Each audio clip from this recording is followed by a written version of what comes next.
Reza menepikan motornya di pinggir jalan raya yang mulai gelap. Lampu jalan berkelip redup, menambah kesan sepi di sudut kota yang sudah lama ia lewati setiap pulang kerja. Di sana, berdiri warung jamu sederhana dengan papan bertuliskan, "Jamu Sehat Bu Sari." Aroma rempah dan jahe bakar menyambutnya ketika ia mematikan mesin motor. Seorang wanita dengan selendang batik melingkari bahu tersenyum hangat. "Mau jamu apa malam ini, Mas?" tanya Sari, pemilik warung itu. Matanya berbinar di bawah cahaya lampu neon. Reza tersenyum samar, mencoba menahan debar di dadanya. "Seperti biasa, Mbak, jamu pegal linu dan jahe hangat." Sari mengangguk, mulai meracik jamu dengan gerakan terampil. Gelas-gelas berisi cairan kental berwarna coklat tertata rapi di rak kayu. Suara adukan sendok di dalam gelas seperti melodi yang menenangkan bagi Reza. "Capek ya, Mas? Pulang kerja malam-malam terus," ujar Sari sembari menuangkan jamu ke dalam gelas. Reza terkekeh kecil. "Ya, begitulah. Kerja buat keluarga." Nama keluarga ia sebut, tapi pikirannya justru tertuju pada sosok di depannya. Sari, janda muda yang konon ditinggal mati suaminya 3 tahun lalu. Usianya mungkin sekitar akhir 20-an, dengan kulit sawo matang dan senyum yang terasa hangat setiap kali Reza mampir. "Ini jamunya, Mas," kata Sari, menyodorkan gelas hangat. "Hati-hati panas." Reza meraih gelas itu, jemarinya bersentuhan sebentar dengan tangan Sari. Hanya sekilas, tapi cukup untuk menyalakan percikan dalam dirinya. Ia meneguk jamu itu perlahan, membiarkan rasa hangat menjalar ke seluruh tubuhnya. "Jamu Mbak Sari selalu beda. Enak," puji Reza. Sari tersenyum simpul, matanya berbinar. "Mungkin karena Mas Reza selalu minum sambil ngobrol sama saya." Reza tertawa pelan. "Mungkin, sejak pertama kali mampir 2 bulan lalu, ia memang selalu menikmati obrolan singkat mereka. Awalnya hanya pelanggan biasa, tapi entah mengapa, langkah kakinya selalu berhenti di warung jamu ini. Istrinya di rumah tidak pernah curiga, karena ia selalu pulang membawa kantong plastik berisi jamu untuknya juga." "Mbak Sari sudah lama jualan di sini?" tanya Reza, mencoba memperpanjang percakapan. "Baru setahun, Mas. Dulu saya tinggal di desa. Setelah suami meninggal, saya pindah ke sini," jawab Sari dengan tatapan menerawang. "Jualan jamu satu-satunya cara saya bertahan hidup." Reza merasakan sesuatu di dadanya. Bukan iba, melainkan rasa ingin melindungi. "Sendiri terus di warung kayak gini nggak takut, Mbak?" Sari tersenyum tipis. "Takut, sih, tapi ada Mas Reza yang sering mampir. Jadi saya merasa aman." Jawaban itu membuat Reza tercekat. Ia mengalihkan pandangan, meneguk sisa jamunya dengan gelisah. Pikiran warasnya berkata untuk segera pulang, tapi tubuhnya enggan beranjak. "Kalau ada yang mengganggu, kabari saya saja, Mbak," ucap Reza tanpa berpikir panjang. Sari menatapnya, seolah mencari kesungguhan di balik kata-kata itu. "Terima kasih, Mas. Saya senang masih ada yang peduli." Angin malam berembus pelan, membawa aroma cengkeh dan jahe yang bercampur dengan rasa bersalah di dada Reza. Ia tahu, setiap kali berhenti di warung ini, ia semakin menjauh dari batas yang seharusnya tidak dilanggar. Dan malam ini, batas itu terasa semakin tipis. Hari berikutnya, pukul 7 malam, motor Reza kembali berhenti di depan warung jamu Sari. Ia sendiri tak paham apa yang mendorongnya ke sana. Apakah sekadar jamu hangat atau godaan yang tak bisa ia kendalikan? Sari tersenyum menyambutnya. Malam ini, ia mengenakan kaos lengan panjang ketat dan kain batik yang melilit pinggangnya. Rambutnya yang dikuncir tinggi memberi kesan sederhana, namun memikat. "Mas Reza datang lagi," ucapnya lembut. "Iya, kayaknya badan masih pegal," alasan Reza, meski ia tahu pegalnya bukan di tubuh, melainkan di hati. Sari meracik jamu sambil sesekali melirik Reza. Malam ini, tatapan itu terasa berbeda, lebih lama dan lebih dalam.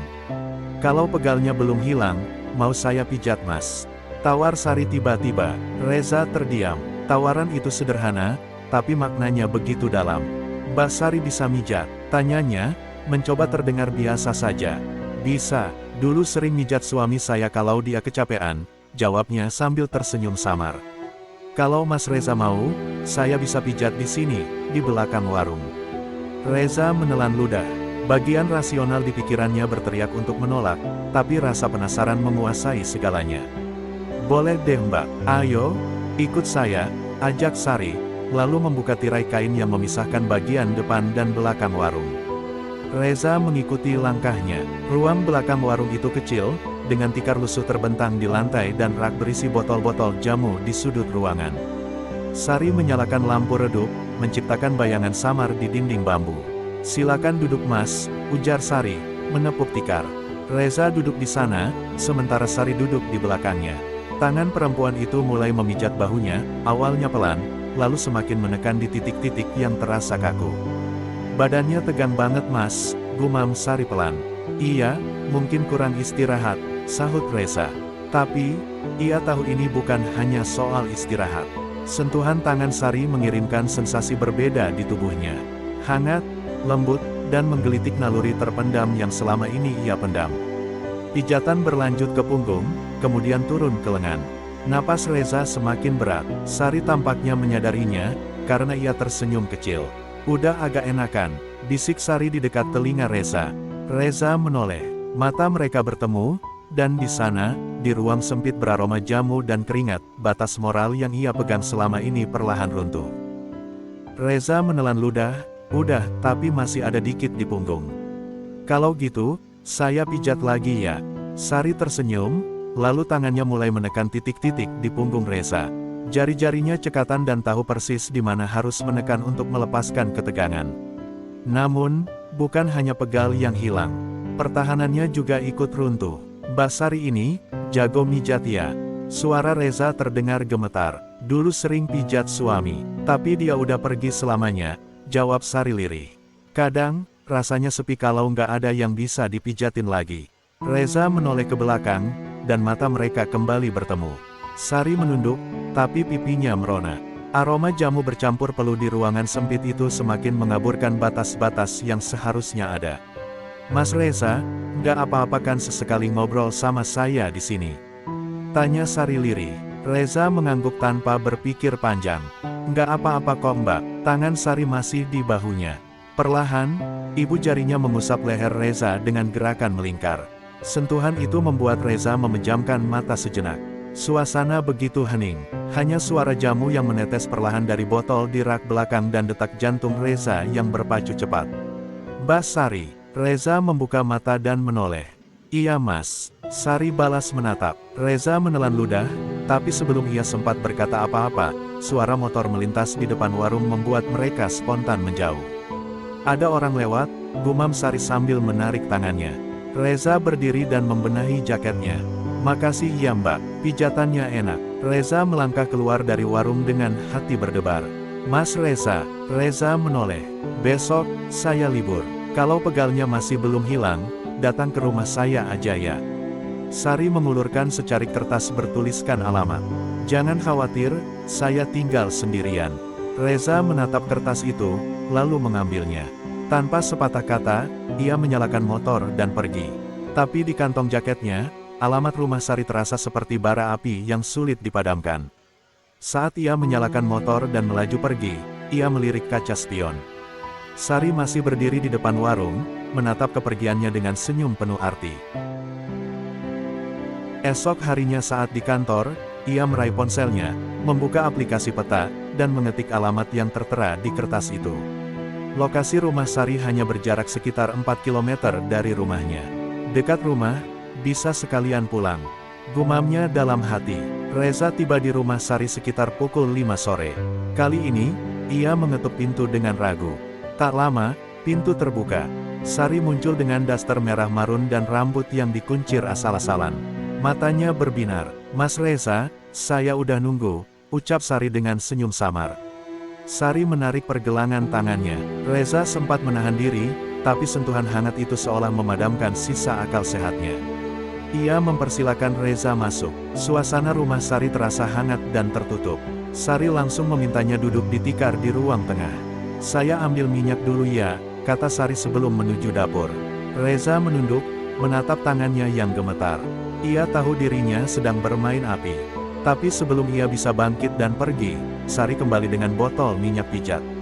"Buka jaketnya Mas," ujarnya lembut. Reza menurut. Sari mulai memijat bahunya. Gerakan tangannya begitu lembut dan sabar, mengendurkan otot-otot Reza yang tegang. Namun, bersamaan dengan itu, batas yang mereka jaga pun semakin tipis. Mas Reza capek ya, bisik Sari. Capek banget mbak, jawab Reza jujur. Saya di sini kok, buat nemenin, gumam Sari. Reza menoleh dan menatapnya, mata Sari berkabut, bibirnya sedikit terbuka. Dan saat itulah semuanya runtuh. Sari memiringkan kepala, dan Reza, yang seharusnya menjauh, malah mendekat. Bibir mereka bertemu dalam ciuman yang seharusnya tidak pernah terjadi. Dan pada malam itu, garis yang selama ini dijaga akhirnya terlewati. Mereka berdua telah melangkah terlalu jauh, menuju puncak kenikmatan dunia. Pukul 11 malam, Reza terbangun dengan kepala pening. Ia menatap sekeliling dan mendapati dirinya masih di ruang tengah rumah Sari. Selimut tipis menutupi tubuhnya, sementara Sari tertidur di sisinya. Ya Tuhan, apa yang udah aku lakuin? Gumamnya dalam hati. Ia segera mengenakan pakaiannya. Sari terbangun dan menatapnya dengan senyum lelah. Mas buru-buru, tanyanya dengan suara serak. Iya mbak, saya harus pulang, jawab Reza tegang. Sari bangkit dan menyentuh lengannya. Kalau kangen, datang lagi ya. Besok aku masih libur. Reza mengangguk. Ia membuka pintu dan melangkah keluar. Angin malam menerpa wajahnya, tapi tidak cukup untuk menghapus rasa bersalah yang menggumpal di dadanya. Esok harinya, Reza datang lagi ke rumah Sari. Ia memarkir motornya di ujung gang. Ia berjalan cepat ke rumah Sari, jantungnya berdebar. Pintu rumah itu sedikit terbuka, seolah menantinya. Saat ia mendorong pintu, Sari sudah berdiri di ruang tamu, mengenakan kebaya hijau muda dengan kain jarik yang membentuk tubuhnya. Rambutnya disanggul sederhana, aroma jamu dan minyak pijat menguar di udara. Mas Reza, Sari tersenyum lembut. Masih kangen sama Sarinya? Reza membalas senyumannya. Aku kangen terus mbak. Sari melangkah mendekat, ujung jarinya menyusuri dada Reza. Aku juga kangen Mas Reza terus. Reza diam. Ada sesuatu dalam diri perempuan itu yang membuatnya ketagihan. Tanpa berkata apa-apa lagi, Sari menggenggam tangannya dan menariknya ke kamar belakang. Entah sudah berapa kali Reza dan Sari melakukannya. Yang jelas, mereka kini tenggelam dalam dosa yang tidak bisa dihindarkan.